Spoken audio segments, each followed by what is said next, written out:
आपका। मैं हूं शकील बागमरे। बी न्यूज नेशन के विशेष कार्यक्रम डायबिटीज और रमजान में भारत में हर 5 में से 1 आदमी डायबिटीज का शिकार होता है। अनकरीब रमजान का महीना शुरू होने जा रहा है। इस रमजान के पाक महीने में क्या डायबिटीज के मरीज रोजा रख सकते हैं या नहीं? क्योंकि कई डायबिटीज के मरीजों से जब पूछा जाता है क्या आपने रोजा रखा है, तो उनका कहना होता है मैं डायबिटीज का मरीज हूँ, मैं रोजा नहीं रख सकता, मुझे चक्कर आती है, मुझे गोलियां लेनी होती है, मुझे वक्त वक्त पर खाना खाना पड़ता है, मुझे डॉक्टर ने रोजा रखने से मना किया है, वगैरह वगैरह। तो इन्हीं बातों को हम जानने के लिए आज हमारे स्टूडियो में माहिर डॉक्टर हबीबुल्लाह अत्तार साहब को हमने स्टूडियो में बुलाया है। तो इन्हीं से जानते हैं क्या डायबिटीज के मरीज रोजा रख सकते हैं या नहीं। तो आइए इससे जानने के लिए कि क्या रमजान में डायबिटीज के मरीज वाकई में रोजा रख सकते हैं, इसको जानने के लिए हम डॉक्टर साहब से कुछ सवाल करेंगे। तो डॉक्टर साहब बताइए, क्या रमजान में डायबिटीज का मरीज रोजा रख सकता है? डायबिटीज़ का मरीज़ यानी जिसको डायबिटीज़ है उसको हम 3 कैटेगरी में डिवाइड करते हैं। हर एक डायबिटीज़ होता है जिसको अभी डायबिटीज़ शुरू हुआ है और वो डाइट पे यानी खाने को आगे पीछे करके मीठा छोड़ के अपने डाइट पे उसका डायबिटीज़ कंट्रोल है, या अगर उसको एक मामूली सी गोली जिसको हम मेटफॉर्मिन कहते हैं इस पे अगर वो उसका डायबिटीज़ कंट्रोल है, ऐसे लोगों को हम सलाह देते हैं कि वो रोज़ा रखें। और एक कैटेगरी है जिसमें जो रोज़ा रख सकते हैं लेकिन उनको एहतियात करना पड़ेगा और गोलियों को थोड़ा सा आगे पीछे करेंगे तो वो भी रोज़ा रख सकते हैं। एक तीसरी कैटेगरी ऐसे है जिनको डायबिटीज़ बहुत सालों से है, जिनको किडनी पे उसका असर है, नसों पे उनका असर हो गया है, जो गोलियों के साथ साथ इंसुलिन भी ले रहे हैं, ऐसे लोगों को, या और भी ऐसे लोग हैं उनके साथ जिनको बेहोशी होती है, ऐसे लोगों को हम सलाह देते हैं। ये 3rd कैटेगरी में आते हैं जिसको हम सलाह देते हैं कि ये रोज़ा न रखें। वैसे तो बीमारों को रोज़ा माफ़ है, अगर डॉक्टर से सलाह ये है कि अगर वो रोज़ा न रखें तो इसमें कोई हर्ज नहीं कि एक शुगर का पेशेंट रोज़ा न रखे, तभी वो सही है। लेकिन अगर वो रख सकता है, अगर डॉक्टर की सलाह हो कि वो रख सकता है, तो बेशक चंद चीज़ों के साथ, एहतियात के साथ अगर वो कोशिश करे तो वो बेशक अच्छी तरह से रोज़ा रख पाएगा। अच्छा, अगर वो रख सकता है तो उन्हें क्या करना चाहिए? पहला चीज़ तो ये है कि रमज़ान की तैयारी वो रमज़ान से पहले से शुरू करें, कि पहले उसको शुगर अपनी चेक करानी पड़ेगी और उसकी शुगर जो है कंट्रोल में हो, या वो गोलियों पे हो या अपने डाइट पे हो, जैसे भी हो, रमज़ान से पहले रमज़ान की तैयारी करनी पड़ेगी। उसका डाइट और गोलियों पे उसका शुगर कंट्रोल हो, या 180 के अंदर खाने के बाद उसका शुगर हो, 200 के अंदर अभी चल रहा है, तब भी हम उसको सलाह दे सकते हैं कि वो रोज़ा रख सकता है। तो ये पहली बात है। और दूसरी बात ये है कि अगर वो गोलियों पे है तो उसके डॉक्टर से सलाह लेकर उसके गोलियों को थोड़ा सा एडजस्ट करना पड़ेगा। चंद गोलियां हैं जिसको रोज़े में बिल्कुल बदल नहीं करना पड़ता है, चंद गोलियां ऐसे हैं जिसको बदल करना पड़ेगा। अगर वो इंसुलिन ले रहा है तो उसको भी एडजस्ट करना पड़ेगा। तो इससे डायबिटीज़ के मरीज़ को रोज़े से पहले अपने डॉक्टर से मुलाकात करके मिलकर उसका डोज मॉडिफाई करना पड़ेगा, ये एक है। और उसके बाद रमज़ान के महीने में उसकी सहरी कैसी हो, उसके सहरी में क्या एहतियात करना पड़ेगा, या सहरी के बगैर चंद लोग रोज़ा रखते हैं, ये डायबिटीज़ वालों के लिए बिल्कुल मुनासिब नहीं है। सहरी के बगैर रोज़ा रखना डायबिटीज़ मरीज़ के लिए खतरे से बाहर नहीं है, खाली नहीं है। तो इसीलिए उनसे मशवरा है कि सहरी करना है, और सहरी कैसी हो, उनकी इफ्तारी कैसी हो, इफ्तारी में भी उनको चंद चीज़ें खाने की हैं, जिन चीज़ें नहीं खाने की हैं, तो उसका भी मशवरा डॉक्टर से कर लें। तो सहर और इफ्तार का ध्यान में रखें। और एक्सरसाइज, हमारे मरीज़ जो हैं डायबिटीज़ की मरीज़ अक्सर अपने सुबह में एक्सरसाइज के लिए जाते हैं, वॉकिंग करते हैं। रमज़ान के महीने में इनको एक्सरसाइज को मॉडिफाई करना पड़ेगा। एक्सरसाइज के बगैर, एक्सरसाइज जब डायबिटीज़ का मरीज़ करता है, रोज़ा रहता है, तो उसका शुगर बहुत कम होने के इम्कान रहते हैं एक्सरसाइज की वजह से। इसीलिए उनसे सलाह है कि एक्सरसाइज को रमज़ान के महीने में, वॉकिंग को रमज़ान के महीने में न करें। जब तरावी वो पढ़ेंगे तो वही उनके लिए एक्सरसाइज काफ़ी है। तो तरावी एक एक्सरसाइज का बदल समझिए, तो तरावी काफ़ी है। तो एक्सरसाइज रमज़ान के महीने में जो वॉकिंग है उसको कट डाउन करके ये सब प्रिकॉशंस लेने हैं। और एक बात इसमें ये है कि शुगर का मरीज़ अगर रोज़ा रखता है तो उसको अगर महसूस हो रहा है कि उसकी शुगर कम है तो उसके चंद इम्कानात हैं। जैसा कि शुगर जब कम होता है तो उसकी धड़कन तेज़ हो जाती है, धड़धड़ आता है और हाथ कांपने लगते हैं, पसीना छूटने लगता है, भूख ज़्यादा लगती है। ये शुगर कम होने के इम्कानात हैं। जब भी इसको लगे कि शुगर इसकी कम हो रही है तो वो अपने शुगर को टेस्ट करे ग्लूकोमीटर के ज़रिए से। यहाँ पे एक बात मैं बता दूं कि ग्लूकोमीटर से शुगर चेक करने से रोज़ा नहीं टूटता है। इस उल्मा का कॉल है कि शुगर टेस्ट करने से रोज़ा नहीं टूटता है। इसको ध्यान में रखें। और आपको ऐसा महसूस हो रहा है कि शुगर मेरी कम है या ज़्यादा होने के भी इम्कानात हैं, चेक कर ले सकते हैं। और अगर शुगर ज़्यादा होने ऐसा लग रहा है, उनको महसूस हो रहा है, इसकी क्या इम्कानात हैं। अगर शुगर जिसकी एक पेशेंट की ज़्यादा होती है तो उसको पेशाब बार बार जाना पड़ता है, कमज़ोरी महसूस होती है, सर चकराता है, ये अगर हो रहा है तब भी वो अपने शुगर को टेस्ट कर ले। रोजे की हालत में रहकर भी वो कर सकता है, चेक कर सकता है, वो कर सकता है। तो ये प्रिकॉशंस हैं, अगर वो इसका ध्यान रखेंगे तो रोज़ा ये डायबिटीज़ मरीजों के लिए बहुत आसान होगा। सर, डॉक्टर साहब अक्सर मरीजों को खुद डॉक्टर ही सलाह देते हैं कि वो शुगर की हालत में या बीपी की हालत में रोजा ना रखे।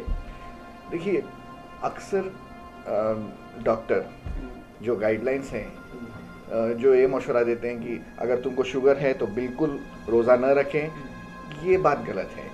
क्योंकि अमेरिकन डायबिटीज़ एसोसिएशन, जिसके हवाले से हम प्रिस्क्रिप्शन देते हैं, हम लोग डॉक्टर सब ड्रग्स देते हैं और जो जितने भी चीज़ें हम प्रैक्टिस करते हैं, ये अमेरिकन डायबिटीज़ एसोसिएशन या इंटरनेशनल डायबिटिक फेडरेशन के हिसाब से करते हैं, उनके गाइडलाइंस के हिसाब से। ये दोनों के गाइडलाइंस दिए हुए हैं रमज़ान में, IDF गाइडलाइंस इन रमज़ान और ADA गाइडलाइंस इन रमज़ान, जिसमें क्लियरली बताया गया है कि कौन कौन से कैटेगरी में 3 कैटेगरी में डिवाइड किया गया है ये मरीज़, डायबिटीज़ के मरीज़ को।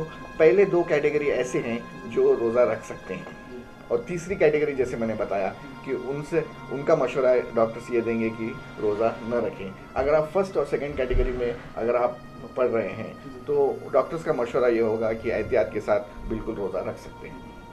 अगर फर्स्ट, अक्सर ये सुनने में आता है कोई फर्स्ट कैटेगरी में भी है, अगर वो शुगर का मरीज हो गया है तो उस खौफ से डर के रोजे नहीं रखते। हाँ, अक्सर डॉक्टर ये डायबिटीज़ ये गाइडलाइन से वाकिफ़ नहीं रहते हैं। अक्सर डॉक्टर भी ये गाइडलाइन से वाकिफ़ नहीं रहते हैं, इसीलिए या तो जानने की कोशिश नहीं किए होंगे या तो पढ़ने की कोशिश नहीं उस पार्ट को, तो इसलिए ये बोल देते हैं कि डायबिटीज़ के पेशेंट को डायरेक्टली मना कर देते हैं कि डायबिटीज़ वाले रोज़ा नहीं रख सकते। हालांकि ऐसा नहीं है। ये रिकमेंडेशंस में, गाइडलाइंस में क्लियरली दिया हुआ है कि ये लोग जो मैंने फर्स्ट 2 कैटेगरीज बताया, ये बिल्कुल रोज़ा रख सकते हैं। और स्टडीज़ में आया है कि ऐसा नहीं है कि ये हम अपने तरफ से बोल रहे हैं। स्टडीज़ इन पे लार्ज रैंडमाइज ट्रायल्स किए गए हैं जिसमें बताया गया है कि जो हाइपोग्लाइसीमिया और हाइपरग्लाइसीमिया की कैफियत है या सिचुएशन है, ये अगर एजुकेशन, एक पेशेंट को हम एजुकेट करें अच्छी तरह से कि रोज़ा कैसे रखें, उसमें ड्रग को कैसे एडजस्ट करें, एजुकेशन अगर सही दें और ड्रग एडजस्टमेंट अगर सही करें, तो देखा गया है कि रमज़ान में जितनी बार ये हाइपोग्लाइसीमिया, हाइपरग्लाइसीमिया के कॉम्प्लिकेशंस होते हैं वो काफ़ी कम हो जाते हैं, यहाँ तक कि गैर रमज़ान से भी कम हो जाते हैं। यानी रोज़े के वजह से जो परेशानियाँ हम सोचते हैं कि उठाना पड़ेगा, वो गैर रमज़ान से भी कम हो जाता है। तो इसलिए घबराने की कोई बात नहीं है। अगर डायबिटीज़ का पेशेंट पूरे प्रिकॉशंस के साथ, पूरे डोज एडजस्टमेंट्स के साथ अगर रोज़ा रखता है तो इंशाल्लाह, और डॉक्टर की सलाह के साथ करे तो इंशाल्लाह उसमें डरने की कोई बात नहीं। ये इंसुलिन इंजेक्शन है जो लोग लेते हैं, क्या वो भी इस कैटेगरी में आते हैं कि वो रोज़ा रख सकते हैं?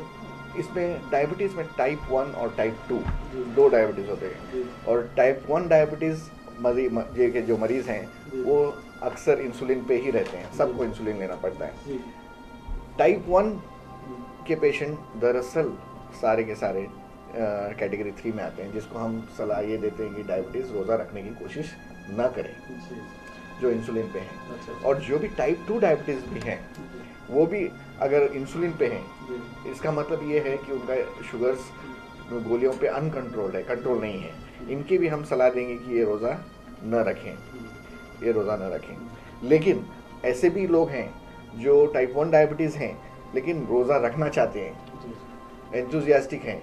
डॉक्टर अगर कह रहा है कि आपको एहतियात ज़्यादा करना पड़ेगा, आपको नुकसान उठाना पड़ सकता है, अगर वो फिर भी वो थोड़े लोग ऐसे हैं जो कई साल से रख रहे हैं रोज़ा, तो उनके लिए भी डॉक्टर्स ये कहते हैं कि उनका डोज एडजस्टमेंट हम फिर भी करेंगे, यानी कि जो इंसुलिन है उसमें थोड़ा तब्दीलियाँ करेंगे, तो इसमें उनको रोज़ा रखने में आसानी हो सकती है।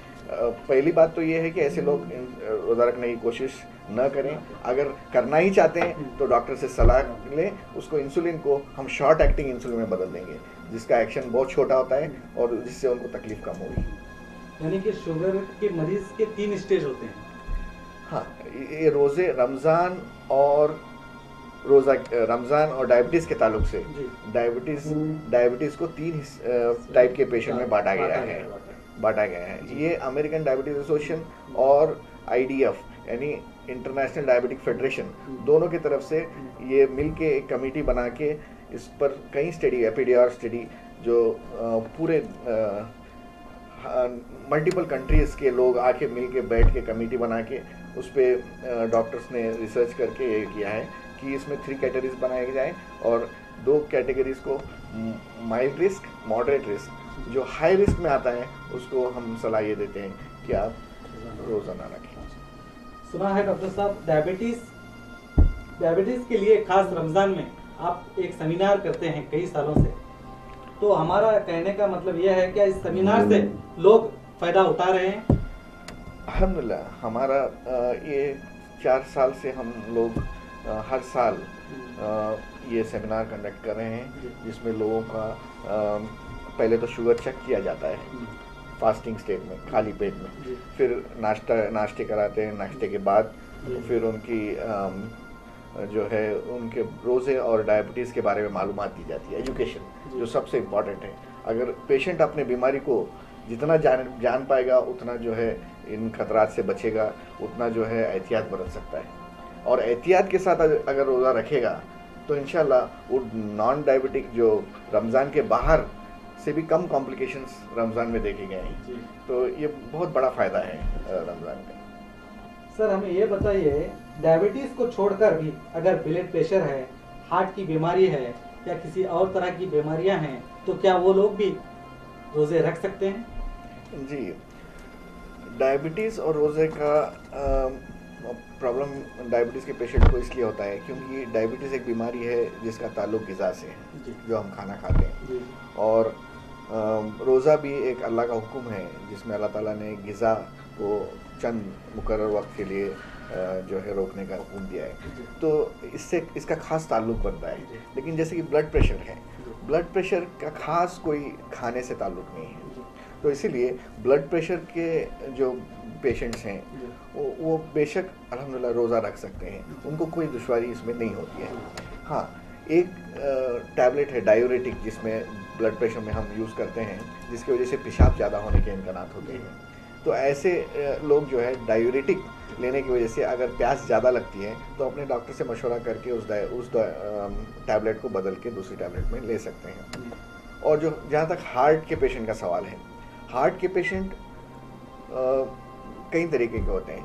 अगर क्लास 3 क्लास 4 हार्ट फेलियर जिसको हम कहते हैं, बैठे बैठे जिसको दम आता है, थोड़े लोग होते हैं चलने के बाद, सीढ़ी चढ़ने के बाद दम आता है हार्ट के पेशेंट्स को, ऐसे लोग क्लास 1 क्लास 2 हार्ट फेलियर बोलते हैं। बैठे बैठे अगर दम आता है, बैठ भी नहीं पा रहे हैं, तो ऐसे लोगों को मशवरा है कि वो रोज़ा रखने की कोशिश ना करें। और क्लास 1 क्लास 2 हार्ट फेलियर जो है, हार्ट के मरीज़ हैं जो आराम से बैठना चलना फिरना आराम से कर सकते हैं और अपने टैबलेट्स में हैं, तो ये भी रोज़ा रख सकते हैं। लेकिन डायूरेटिक, वहाँ पे भी डायूरेटिक एक गोली है जिससे पेशाब ज़्यादा होता है, उसकी वजह से डिहाइड्रेशन का और पानी जिस्म में कम होने का अंदेशा होता है, तो इसमें डायूरेटिक के एक उसको डोज मॉडिफाई करना पड़ सकता है।